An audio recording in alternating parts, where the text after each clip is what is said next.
too. Like anything with a head, it don't matter. You know what I'm saying? It don't matter. Anything with a head, you so just like, it's so quick. You want to do the other stuff. You gotta look like. Yeah.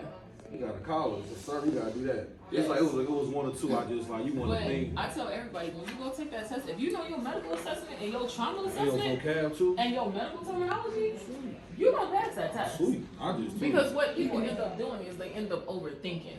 And I tell everybody, if the question doesn't say it, I know, bro. don't think it. I'm talking about right now. You put it right here. I pass it. I was mad at what? I was mad. If the question doesn't say it, don't think it. What about this one too? It was one question. It was like lady, somebody got hit with lightning. Person got hit with lightning. Step on the scene and say, "What's your next thing to do?" I said, no, I said rapid transport, but I think I should have checked airway. I think. No, it wasn't that. It was primary assessment. It was a scene safety question. Right, that's what I'm saying. So, but they said your scene is safe already. What's your so next what do step? you do after you check to see if your scene is safe? Yes, sir. I thought I put a rapid transport. No, that's not the next step. That's not the next step. It's literally, it's like, it's scene safety, BSI, right? And then after you do that, what do you do next? Then that's when you see how many patients it is. See how many patients you got. Then what do you do after that? I think I didn't see the answer on that. I didn't see that. No, but it wasn't that type of question. It was like, do you move them? They got electrocuted and it was wet. It's like, do you move them? Do you do something else? And it was something else.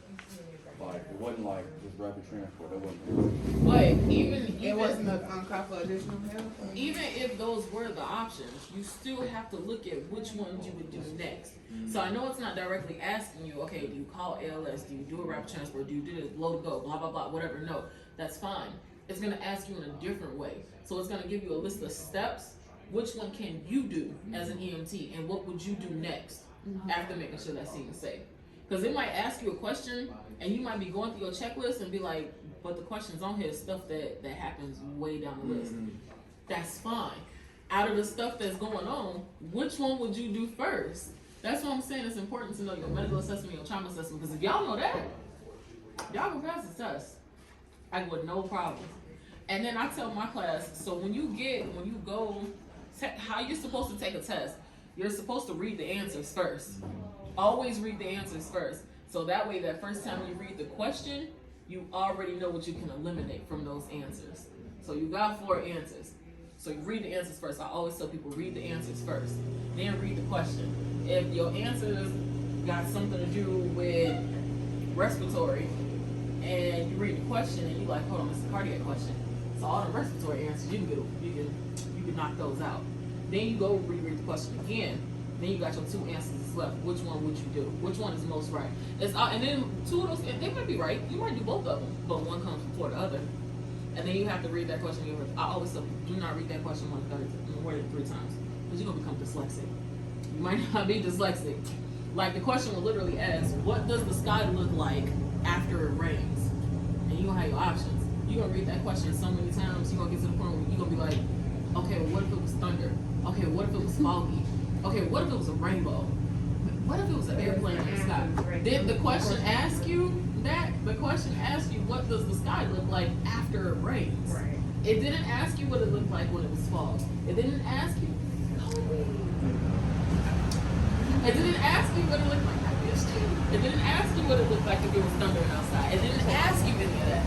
So the more times you read that question, the more times you're going to go there, stuff will come in.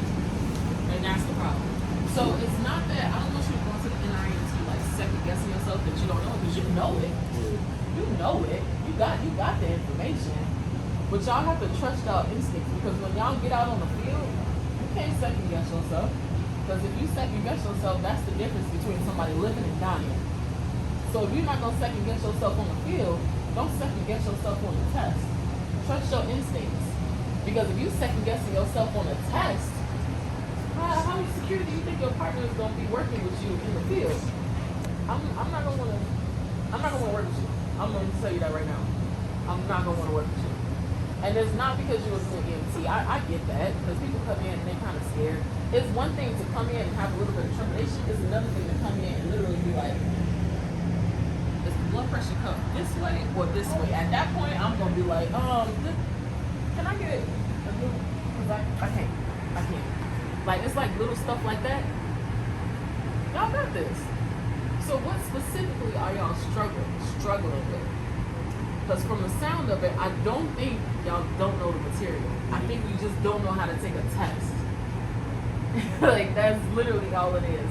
Because I Like a can. little oxygen questions, I know like below, what I say, like below 8, and then I'm like, just a couple of those, like, you know, when you see like which ones like do oxygen and which ones do like ventilator, but I'm kind of separating. That's what we get.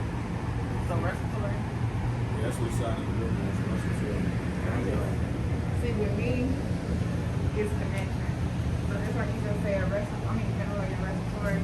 So with ventilation, when I see cyanotic, I just automatically think ventilation or something like that. So I'm just in my mind because I'm reading and going over the material so it makes sense to me.